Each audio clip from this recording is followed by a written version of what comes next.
This is kind of disappointing. First I'm seeing this. I've taken apart many pairs of Red Wings. Most people don't realize that just because a boot comes with a wedge sole, that doesn't mean you're stuck with a wedge sole. And just because a boot comes with a heeled sole doesn't mean you're stuck with a heeled sole. I mean, heck, we even put wedge soles on cowboy boots for some people. Now, my name's Oliver the Shoeman. My wife and I own and run our family's 5th generation shoe repair business right outside Nashville, Tennessee. In this video, we're going to be converting these Red Wing 875s from a wedge sole to a sole with a heel on it. This client specifically asked for the old school Iron Ranger soles. Not the new school, the 430s, but the old school, the smooth 700s. Now, they're not made anymore, they're not offered, so we're going to be converting these Vibram 700 soles into a smooth cork sole, and I will show you guys how we do that a little bit later. And there's also one critical thing that we're going to need to do to these boots so that it can accept a sole with a heel on it. But again, I'll show you guys that once these soles are off.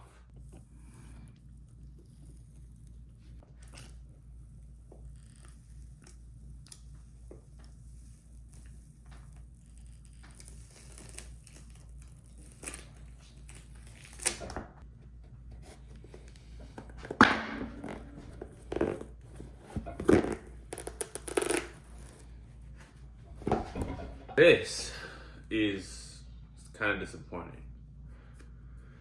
The old school Red Wings, I'm assuming this is a newer pair, have cork on the inside. They're supposed to have cork on the inside, and this is a foam padding.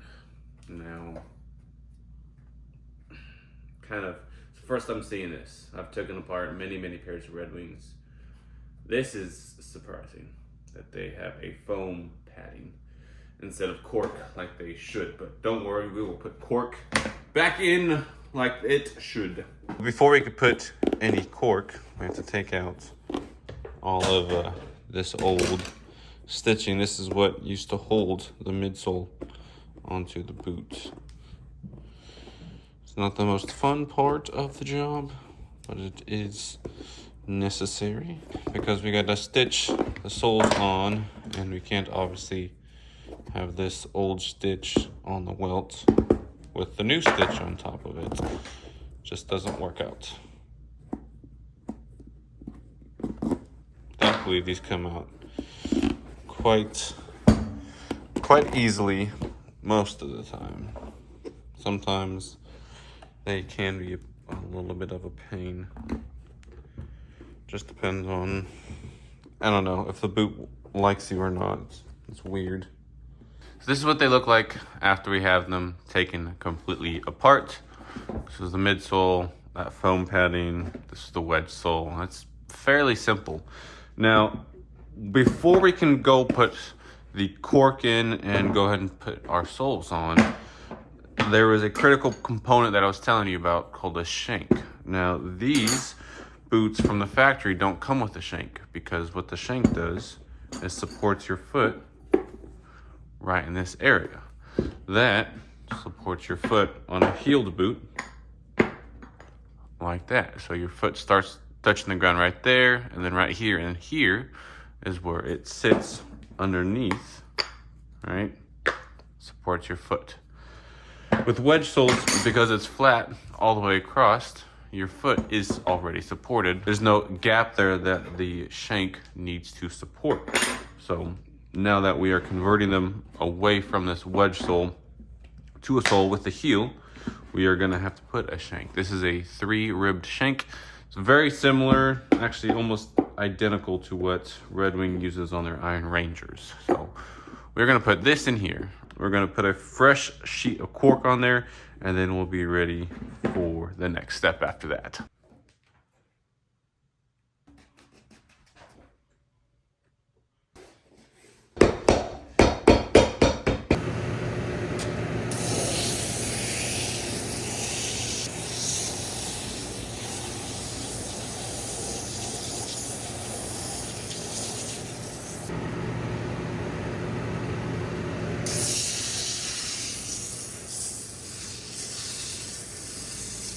So what you just saw me do there was sand the cork flush, so the cavity is nice and filled in. The shank is underneath that cork, so it's nice and protected. It's not gonna rev up against anything and squeak. It's gonna offer him support where he needs it.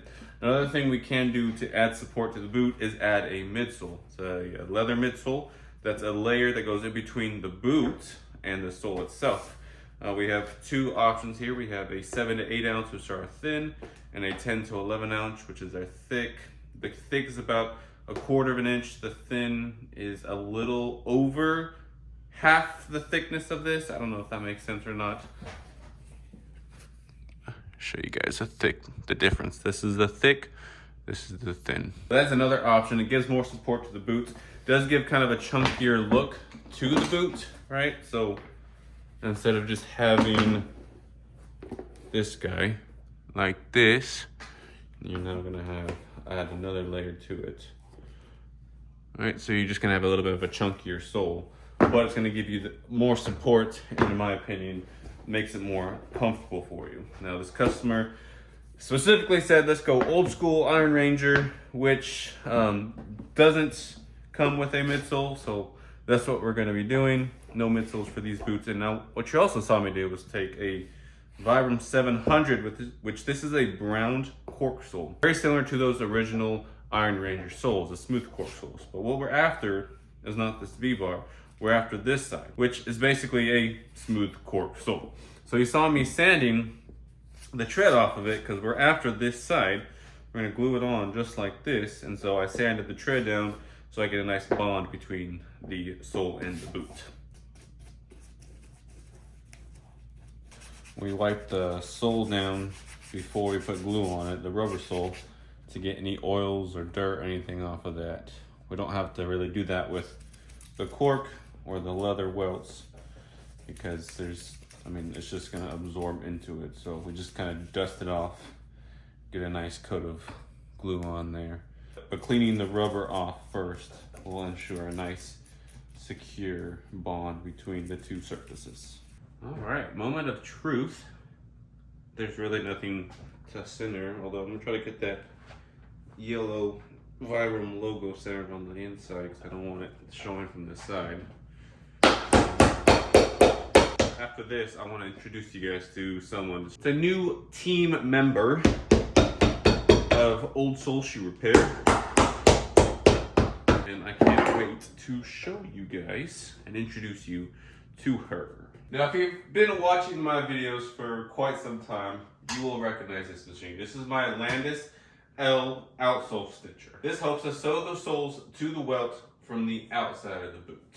Now, I haven't formally introduced you guys to her. Her name is Lucy, but if you've sent a pair of boots into our shop to get resoled, this is the machine that stitched your soles on. And I'll introduce you to a new team member. Now, this is a machine I just picked up recently. A local guy retired and he sold it to me. I got another one of this out front. I didn't have room for it back here, but this is my Landis K. It's pretty much the same thing as my Landis L, just a different model, different base. It does the exact same thing, sews the soles to the welt from the outside of the boot. But this is Samantha. Don't ask me how I came up with those names. That's just what they're called. Whether you like it or not, Ben, her name is Samantha. If you guys also don't know who Ben is, he's my apprentice, and this is now his machine for stitching soles. And he does not like the name Samantha, but I told him I paid for her, I would get to name her. I know it makes sense, right? But anyway, we're ready to sew the soles on. We're gonna be using Samantha for this job. I want to show her off. She was also kind of running some tests to see how she stitches on different style soles. She's been doing good so far. But we're doing white stitch on the bottom, yellow stitch on top. White is going to be on the welt, yellow will be on the sole. And so wish us luck, and let's see what Samantha can do.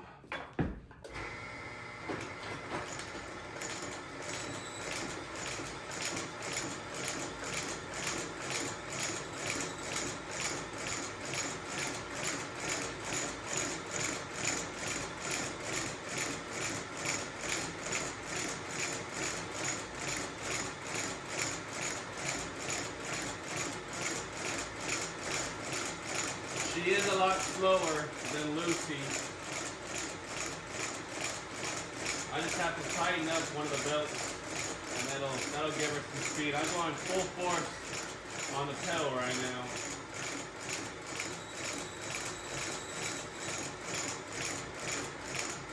So far, so good. Just taking a little bit.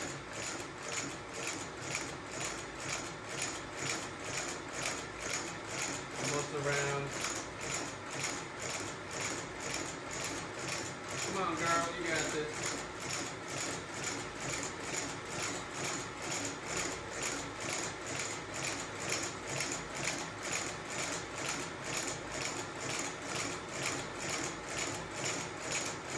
You know, she didn't do too bad. Now, unfortunately, from the manufacturer, the stitching was already kind of wonky. You could see on this boot, I haven't started this one, but you see how close the stitching is to the edge there? And then if we come to the back here, it's also pretty close. But over here, there's tons of room. So the guide that we have on our machine allows us to stitch an even stitch all the way around. And so where the stitching was wonky from the manufacturer, you can see it kind of missed that hole. But I'll be able to close up those holes, and it'll be kind of hard. It'll be hard to tell that that was even like that. But unfortunately, when you reused welts, this is kind of the risk that you run. It's not structurally any issues. It's just aesthetically can sometimes look ugly. But again, I'll close up those holes. We'll make it look as good as possible. Now, when it comes to heels, we can do two things. We can do a leather stacked heel base with a heel on top of it, and it'll look something like that. Or we can do these Red Wing heels, just like that, and it'll look like that. Now, like I said earlier in the video, this customer wants to go OG Iron Ranger soles, which come with these heels. So that's exactly what we're going to be doing. If I can find my pen, we'll mark it out. I will we'll glue, stick it on. Now these have washers built into the rubber itself. So when I put the nails in, it's going to go through the washers into the heel, into the boot itself, and it's going to hold it nice and secure to the boot.